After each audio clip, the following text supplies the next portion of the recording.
Voy a comenzar a grabar. Y pues bueno, bienvenidos. Vamos a empezar este tercer parcial con temas muy interesantes.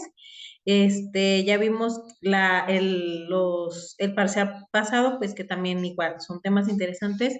Sobre todo aquí vemos que son temas que sí les van a servir, que sí, que de repente a lo mejor los escuchamos, pero que no escarbamos, como que no buscamos más a fondo información de estos temas y que hoy en día pues son muy importantes nosotros como docentes poderlos manejar, ¿no? Y saber un poco más de esos temas, más allá de lo que escucho, de a lo mejor de lo que alguna vez estudié, sino que tenerlos un poquito más presentes. No son temas difíciles, son temas de la misma sociedad.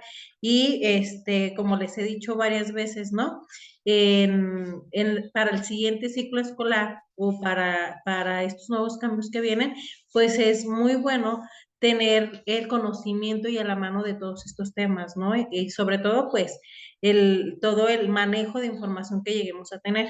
Y entonces, bueno, recopilando un poquito de lo último que vimos, que fue lo de la educación sexual, donde nosotros veíamos, pues, o platicábamos la importancia de hablarles, pues ahora sí con la verdad a los chicos, no ocultarlos. Y también algo bien importante que ya al último de la sesión, de esa última vez, que veamos los derechos sexuales de los jóvenes y que ellos tienen derecho a esta información. Y creo que más que nada, se busca también prevenir como enfermedades, embarazos a edades tempranas.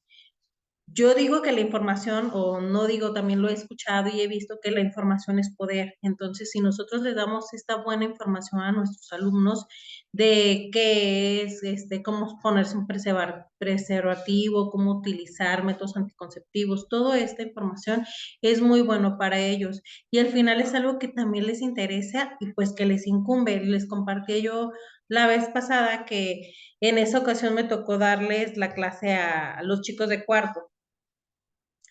Y pues estuvo bien, les interesó mucho y todo. No, es como en cuarto siempre se da como esta primera introducción, ¿no? De qué son los órganos sexuales, para qué sirven, pero no hundas como mucho en el tema, o sea, solamente como que hay cierto límite, ¿no?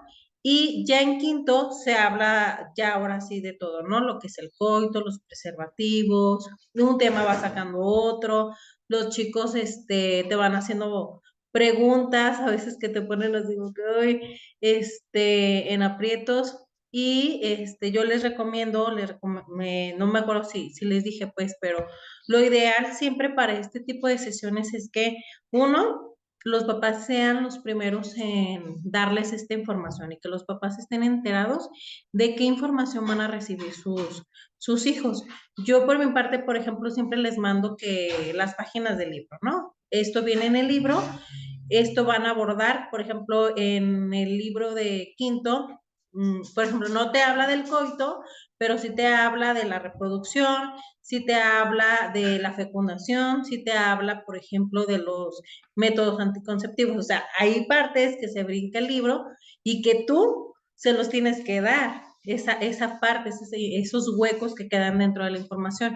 Entonces, yo les mando siempre la información a los papás, les pido que hablen con ellos, pues obviamente yo me doy cuenta que sí hablan porque haz de cuenta que yo lo pido no un día antes, unos 2, 3 días. Entonces ya los chicos andan de que mi mamá ya platicó conmigo y esto y el otro y hay maestra y así, ¿no? Tuve una plática muy incómoda, entonces como que de cierta manera te andan reclamando, ¿no? Y ya que tienen esta información de parte ya de papás, porque pues ellos también tienen que estar involucrados dentro de esto, ya tú das tu clase, ¿no? A ver, chicos, vamos a hablar de un tema, ya ustedes saben de qué se trata, y ir poniendo, ciertas reglas, ¿no? Porque de repente suele que la risita, que la bromita, cositas, ¿no? Entonces vamos a respetar, vamos a hacer esto. Por ejemplo, a mí me decían las niñas, maestres, cuando hables con nosotras, saca a los niños. Y le decía, no, o sea, es importante que los niños sepan qué les pasa a ustedes y ustedes sepan qué les pasa a los niños. Entonces, y lo veíamos en la clase, ¿se acuerdan? Que de ahí decía que tienen que saber uno del otro, qué pasa con ellos. Entonces yo no saqué a nadie, di mi clase. Esa clase, fíjense, se fue como a 3 sesiones, porque dimos la clase, luego fue que llenamos ya el libro, la guía, y terminamos con la sesión de preguntas, donde yo les pedí que hicieran algunas preguntas y anónimas. Entonces ya fui pasando por las preguntas y ya al final pues las iba leyendo, iba aclarando sus dudas.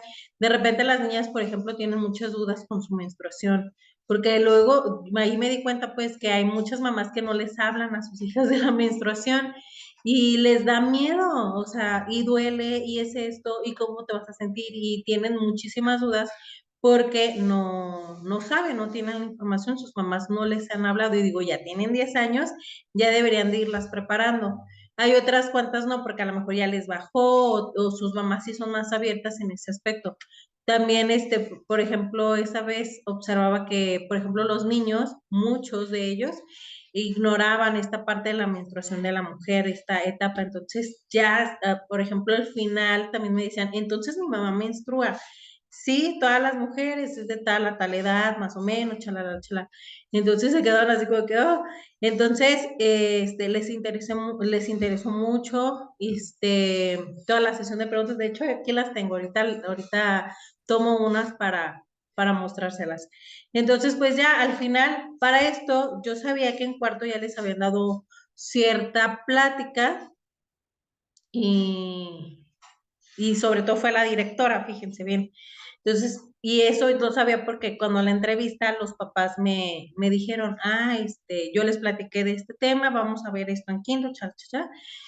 Y me dijeron, está súper bien porque en cuarto les dieron, pero no nos pareció apropiado, porque no nos avisaron, porque les hablaron de la masturbación, les hablaron de la, sobre todo eso era como que lo más impactante para los papás. Entonces dije, bueno, vamos haciéndolo.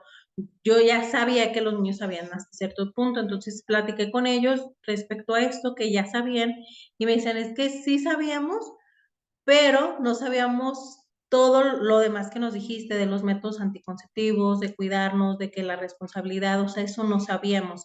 Entonces, fíjense cómo debemos de ser conscientes a la hora de manejar estos temas con los niños. Yo les decía, al final esto es un acto de amor, porque siempre como que, ay, pero va a haber veces que a lo mejor vas a estar en la fiesta, vas a estar, que con los amigos y te van a decir, oye, pues ándale, tú también, hazlo, y así, pero aquí hay algo que se llama responsabilidad, no nada más decir hacerlo y punto, ¿no? O sea, conlleva que a lo mejor puedes embarazar a la chica o tu chica puede salir embarazada, puede, alguna enfermedad de transmisión sexual, son así, así, así, así. Entonces ya toda esta información es como que, híjole, entonces ya lo iba platicando con ellos y sí, o sea, realmente, como les decía a los papás, su actitud cambia totalmente de la primera sesión a la última sesión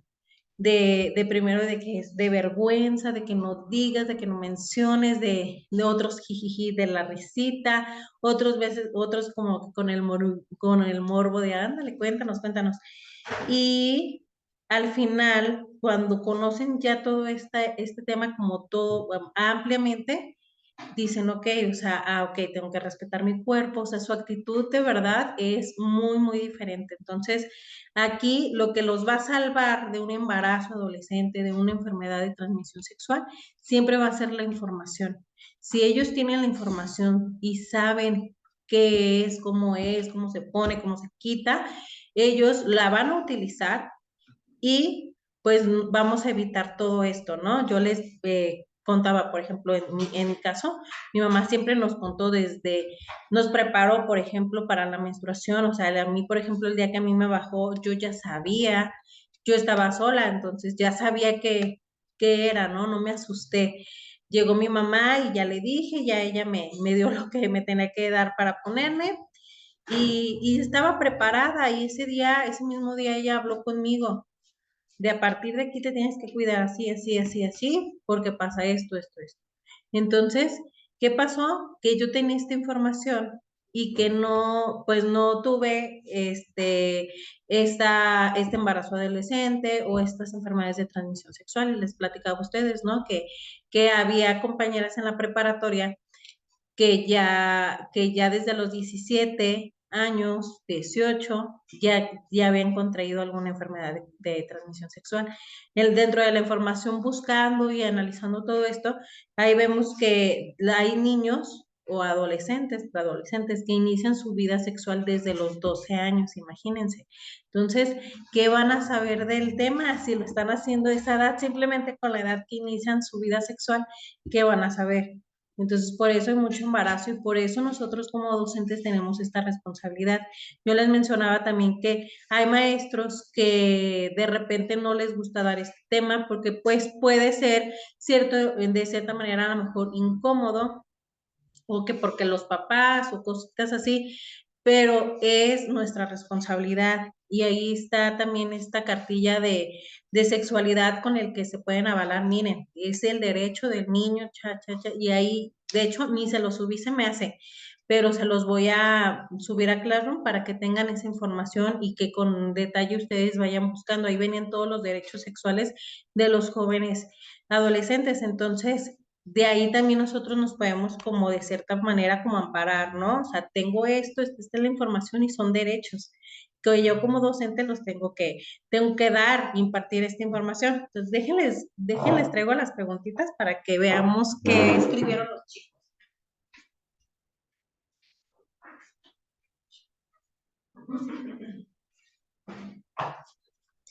Y otra cosa que, por ejemplo, les decía, que de repente, sobre todo, por ejemplo, los dibujos, ¿no? Que vienen en los libros. Por ejemplo, del hombre, pues viene todo ahí, el pene, los testículos, y su aparato reproductor, sus órganos sexuales internos y externos. Y de la mujer solamente viene su aparato reproductor, sus órganos sexuales internos. No, perdón, los internos, sí, de los externos no vienen. Los busqué también en el libro de Ciencias Naturales, el de Secretaría, y no viene. Entonces, es importante pues que ellos también conozcan toda su fisionomía, ¿no? Entonces, miren, el tema no es tan largo.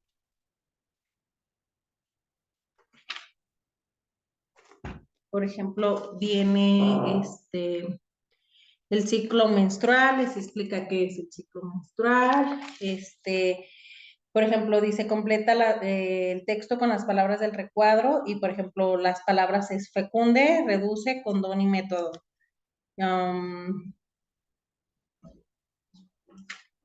Pero, por ejemplo, acá en esta parte de la información de la guía, pues no te dice nada más que información muy general. Por ejemplo, dice, si el óvulo liberado es fecundado, entonces la mujer queda embarazada y deberá tener cuidados especiales. Pero no dice cómo entra el óvulo al cuerpo de la mujer. O sea, muchas cosas que tú como docente tienes que darles esta información. Miren, esta es una de las preguntitas de los niños. Dice, ¿a los 10 años o a los 11 se pueden embarazar las niñas? ¿Cuándo es posible que te baje? ¿Te puede bajar cuando tienes cáncer o alguna enfermedad que no se pueda quitar, como el SIDA? Fíjense las preguntas, ¿eh? Son chicos de 10, 9 años. ¿Cómo funcionan todas las protecciones para no embarazarse? Y luego venía una pregunta de que si estaban forzadas a tener hijos, que si a fuerzas tenían que tener hijos, o sea, a la personalista mía.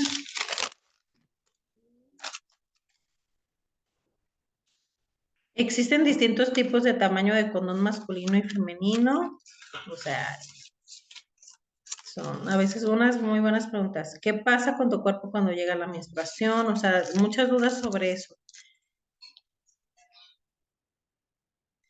Luego otra cosa que les daba es que, ¿y si te anda el baño en ese momento, qué vas a hacer? Y yo, no, no te anda, este, No, ¿qué significa el flujo vaginal? O sea, había muchas cosas que, por ejemplo, esa parte del flujo vaginal se me hace que ni les mencioné y al final, o sea, era una duda que ellos tenían.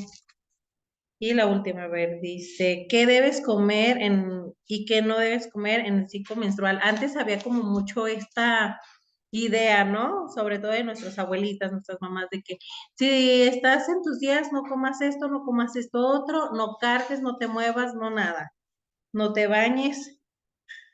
Sí, o sea, ¿qué debes de hacer y qué no debes de hacer dentro del ciclo menstrual? Entonces, estas preguntas de repente también son interesantes porque al final no se van a sentir tampoco juzgados porque son anónimas. Entonces, si vas aclarando dudas que a lo mejor con lo de la clase como muy general, a lo mejor se no puso atención o le surgió otra duda o X cosa, ¿no? Entonces, es importante hacer esto y a mí me gusta siempre cerrar ya al final, esto es lo último que hago, y al final lo cierro con la visita de como alguna especialista, ya sea una doctora, una enfermera, que ya les explique, sobre todo ya de forma médica, ¿no? Y que les enseñe lo que es el condón, los preservativos y todo esto. Y al final, pues queda muy bien. Todas estas sesiones es algo largo, pero pues, o sea, se los comparto para que ustedes tengan como una idea de cómo dar una clase de educación sexual y no nada más es una sola sesión, hay que impartirla en varias sesiones para que quede como toda la información sobre toda esta parte de las dudas, que quede muy claro, ¿ok? Entonces, eso como que para cerrar esta parte de lo que veíamos la sesión pasada y el día de hoy vamos a ver como varios temas, son muchos temas a la vez. Déjenme compartir. ¿Alguna duda, algún comentario al respecto?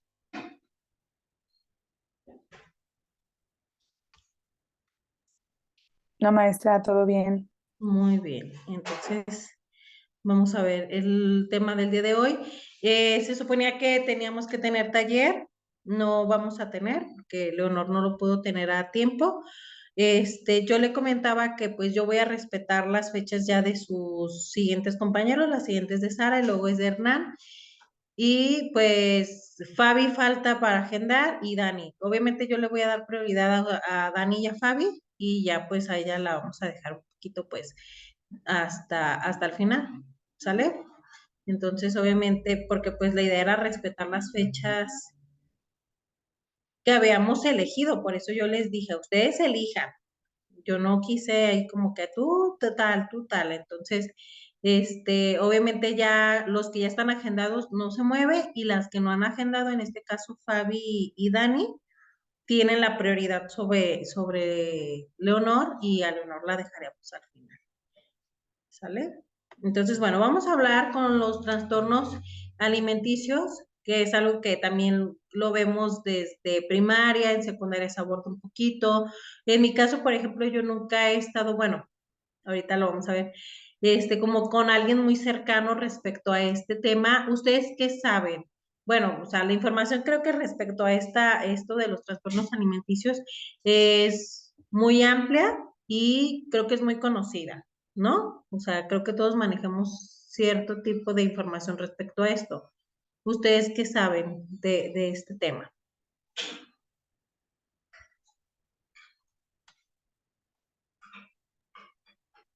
Bueno, que son trastornos que quizá muchos son emocionales, otros también son de estereotipos. Creo que debemos de ser muy cuidadosos, mucho así, exageradamente cuidadosos cuando nos referimos a los alumnos.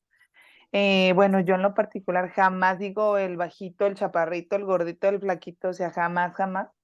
Y cuando me toca ver esos adjetivos en inglés, bueno, trato como de enfocarme en personajes, no sé, de caricatura o cosas así, para que entre ellos tampoco se cataloguen en algún estereotipo. Creo que, no sé ahora la verdad, pero yo tengo, por ejemplo, alumnas que no comen en secundaria porque no se quieren quitar el cubrebocas. Entonces yo digo, ¿realmente es eso o realmente viene otra cosa atrás de eso? Ajá, Eh, Tuvimos, bueno, creo que ahorita yo siento que está un poquito como más tranquilo ese tema porque sí hubo ciclos escolares donde, híjole, era como muy preocupante saber que más niñas tenían estos trastornos. Entonces, yo creo que sí son algo peligrosos, son algo de cuidado, son algo que debemos de ponerle mucha atención. Y bueno, también saber cómo em, indagar en estos temas con ellos y esas cosas, no sé, también son como muy delicados. Y también quizás si damos una mala información, pues también sea ujú, contraproducente o no sé. exacto, ¿no? Desde la educación. De esa parte de juzgar también como los cuerpos de otros, ¿no? Ahorita está como muy de moda esta parte, ¿no? No te metas y no juzgues y no opines de los cuerpos de otras personas. Y eso es cierto, o sea, yo, por ejemplo, en mi caso siempre fui muy juzgada respecto a mi físico. Siempre fui la gorda, la gorda, la gorda, la gorda, ¿no? Mi mamá o la familia de mi mamá son muy delgados, pero delgados mal hechos, o sea, sin pompas, sin nada, nada. Y las mujeres tienen mucho gusto, entonces son muy delgadas y con mucho gusto. Y pues en mi caso, por ejemplo, mi mamá pues flaca, mi mamá, mis otras dos hermanas súper flacas también igual, ¿no? Con mucha boobie. Y yo no, o sea, fue como más, pues tengo más pierna, más pompa. Y mucho tiempo yo crecí con esa idea de que yo era la gorda, yo estaba gorda, gorda, gorda, gorda. Y así, de hecho, así me dicen, ¿no? O me decían, porque ya no me dicen, la gorda, la gorda, la gorda. Y siempre, o sea, gordis, gordis. Y total que, pues, crecí con esa parte, ¿no? De que, sí, y te la crees tú, de que estás gorda, que estás gorda. Y en mucho tiempo como que no me importó y luego llegó una etapa en la que trataba de sí cuidarme. Sobre todo, llegó esta etapa, bueno, ya el proceso de, por ejemplo, de entrar a hacer más ejercicio, de ir al nutriólogo, nunca hice cosas que no, o sea, vomitar y esas cosas, pero hablo más que nada como esta parte mental, ¿no? A mi mamá le da cáncer de mama, entonces ya de ahí yo empiezo a ver que me tengo que cuidar, ¿no? Porque yo pues vivo un proceso respecto a esa parte del cáncer que yo dice, es que mi mamá y ¿por qué no se cuidó? ¿Por qué no hizo por algo, no? O sea, estamos sus hijas. Entonces de ahí a mí me entra esta onda de cuidarme, ¿no? De cuidar mi alimentación, de ser un poco más sana y empiezo con esta parte, después voy al nutriólogo y todo lo empiezo a hacer así, ¿no? Y ya hasta hace poco, viendo como fotos del pasado y cositas así, veo que antes o después de ir al nutrólogo y todo esto, o sea, nunca fui gorda. O sea, sí llegaban como etapas en las que a lo mejor me veía como un poquito más subidita de peso, pero no fui así rechoncheta o así o algo. No, no, no. Ahorita pues estoy embarazada. Pero crecí yo con esa parte de siempre ser la gorda y, por ejemplo, si yo me quería poner shorts o alguna faldita, cositas así, siempre me decían, no, no, no, es que se te ve muy mal porque tienes mucha pompa por las piernas, no, no. Entonces yo no usaba pues este tipo de ropa de shorts, de falditas o cositas así, pues jamás. Y les digo, o sea, viendo fotos dije, no, o sea, no tengo, no estaba gorda, o sea, jamás. Y mi mamá sobre todo es como muy, esa parte, porque la he escuchado mucho, muy gordofobia, ¿no? O sea, tiene eso de que está gorda y rechaza mucho a las personas que no tienen como su misma complexión, o sea, ellos de verdad, mi mamá es muy, muy flaca. Entonces, y toda la vida fue así, entonces tienen como ese rechazo como a los gordos y los critican mucho. Entonces yo crecí con esa parte de, ay, yo soy la gorda. Entonces, pues no, o sea, yo vi mis fotos y hace poquito también le dije, ¿sabes qué? Yo no soy la gorda. O sea, yo tengo, pues de cierta manera, tengo más cuerpo que ustedes, porque ustedes son flacas mal hechas. Son así, así, porque ya ahorita el vínculo con mi mamá, pues es muy así de, como si fuéramos amigas, entonces así nos hablamos. Entonces existe esa confianza. Entonces ya fue como que ya mi mamá medio captó así como que esa parte y evita decirme de esa manera, ¿no? O hacer ciertos comentarios. Pero cuando creces de esos, hay personas que sí les llega a afectar muchísimo. Y siento que en mi caso no fue tanto, pues no llegué como a estos extremos de bulimia, de anorexia, de hacer ejercicio así demasiado, cuando decidí ir con la nutróloga, pues me fue muy bien, bajé, me establecí en un peso, empecé a correr, a hacer mucho ejercicio y de ahí, desde muy chica hago ejercicio, entonces, y toda mi vida he estado de esta forma, o sea, incluso ahorita embarazada, pues me voy al Zumba y me estoy moviendo y todo esto. Entonces, pero sí lo hago por esta parte de salud, o sea, sí mi principal objetivo es esa parte estar sana, sobre todo por esta parte del cáncer que hubo en mi familia. Y ahorita no fue como que tan clavado con esta parte.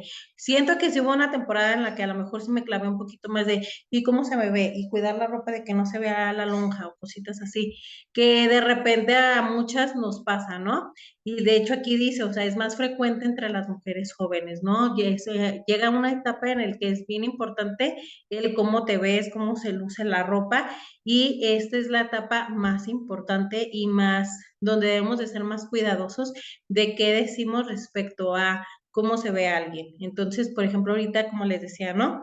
Está como estos temas muy abiertos en redes sociales, por ejemplo, en podcast donde se habla respecto a esta parte y donde, por ejemplo, te puedes encontrar, ¿no? Con historias de personas desde que es que yo desde chiquita hacía dieta o me ponían a dieta.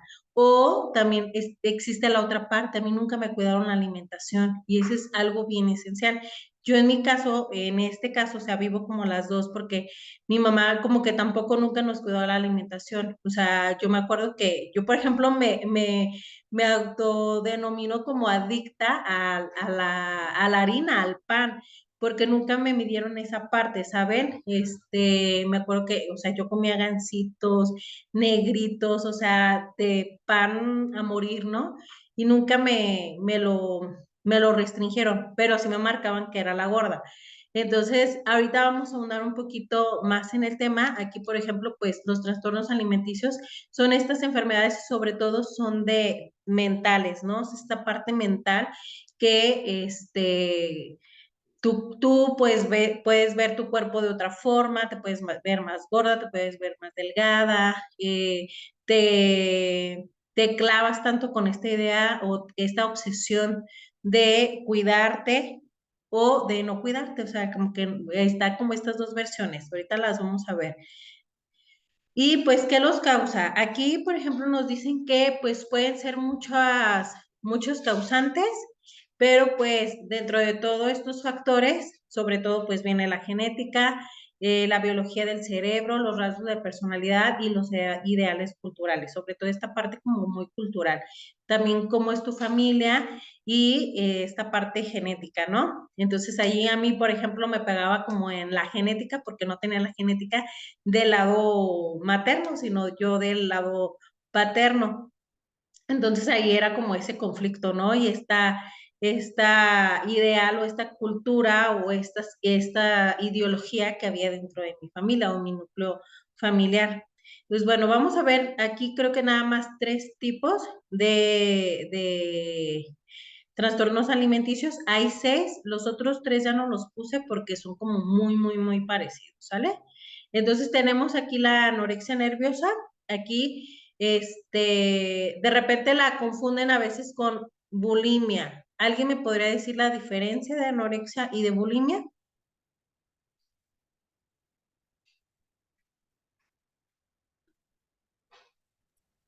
Sí, maestra, en la bulimia, las chicas se producen el vómito y la anorexia dejan de comer. Ujú, así es. Es esa ay, la diferencia. Espérame.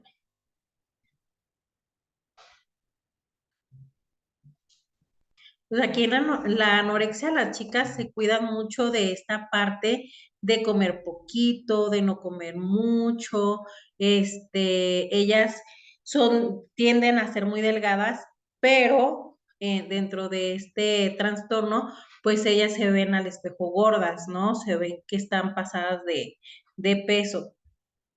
De hecho, hay muchas imágenes, ¿no? Donde ellas se ven en el espejo gordas y realmente están muy flacas. Hay una película en Netflix, creo que no la han quitado, que se llama Hasta los huesos y habla de este trastorno y donde hay una asociación donde ayudan a estas personas, ¿no? Que tienen esta enfermedad y es muy grave. Yo, por ejemplo, cuando me toca dar, porque creo que en quinto nos tocó ahondar un poquito en este tema, este, es muy grave porque hay casos en los que ya las personas no se pueden recuperar y les cuesta muchísimo trabajo de llegar a su peso ideal o aquí, por ejemplo, dañan ya ciertos órganos de su cuerpo, del intestino, el estómago. Entonces, más allá de también de lo mental, de lo físico, o sea, realmente tiene grandes consecuencias este tipo de enfermedades. Entonces hay que estar bien al pendientes de cómo comen. Yo siento que también tiene que ver mucho de cómo se inician a la alimentación, ¿no? Desde que son bebecitos, la importancia de que cuando empiezan ya con esta alimentación complementaria, cómo es que les dan de comer, cómo respetan sus horarios, o sobre todo el entorno en el que comen, ¿no? Si es con gritos, si es un entorno o es un entorno tranquilo, también va a llevar mucho que ver dentro de todo esto, ¿no? Y sobre todo en lo mental. Entonces, pues estas personas tienden a controlar mucho su peso, evitan comer mucho y restringen muchos alimentos, sobre todo, pues obviamente las harinas o los alimentos que contengan más calorías, las van a estar evitando. Algunos síntomas que podemos encontrar, nada más les puse 3, obviamente hay más síntomas, pero dentro de lo más importante es que ellos van a estar casi siempre debajo de su peso, ¿no? Y se van a estar comparando con otras personas, van a estar como, pues obviamente, y muy obviamente, muy al pendiente del peso, ¿no? Y creo que tienen algo así para medirse la muñeca de la mano y tienen ciertas cositas para estar se midiendo y estar viendo si están engordando o no. Tienen estos patrones de alimenticios muy restringidos, ¿no? Te vas a dar cuenta que va a tratar de evitar de todas las maneras posibles consumir carbohidratos. Y tienen este miedo por aumentar de peso, ¿no? O comportamientos persistentes para evitar el aumento de peso a pesar de tener bajo peso, porque ellos continuamente se están pesando, se están mirando al espejo, se están checando, ay, sí, creo que les tienen que, con estos dedos, tienen que medirse como la muñeca, pero no tiene, por ejemplo, aquí yo estoy gorda, tiene que quedarles como flojito, no tiene que cerrar así tal cual apenitas, ¿no? O sea, sí tiene que quedar como cierto huequito y se miden de ciertas maneras para estar dentro de como su régimen, lo que ellos necesitan. Entonces es algo muy traumante porque de repente es una obsesión muy grande por no consumir alimentos y ahí pues como les digo, o sea, ya no se involucra toda esta parte física, sino también más fisiológica, ¿no? De tu estómago, de tu sistema digestivo que se va a ir afectando. Dentro de esta anorexia se clasifica oficialmente 2 subtipos, el tipo restrictivo y el tipo atracón y purga. Permítame. Las personas del tipo restrictivo pierden peso únicamente a través de dietas, ayuno o ejercicios excesivos. Aquí ya hemos escuchado a lo mejor algunas dietas milagrosas, ¿no? De no comer tantas horas o tomar pura agua durante tantos días o que la dieta de la luna, cositas de ahí que podemos buscar en internet o, ay, estoy a tener tal fiesta, a lo mejor, y hay dietas que te dicen, bueno, esta dieta sí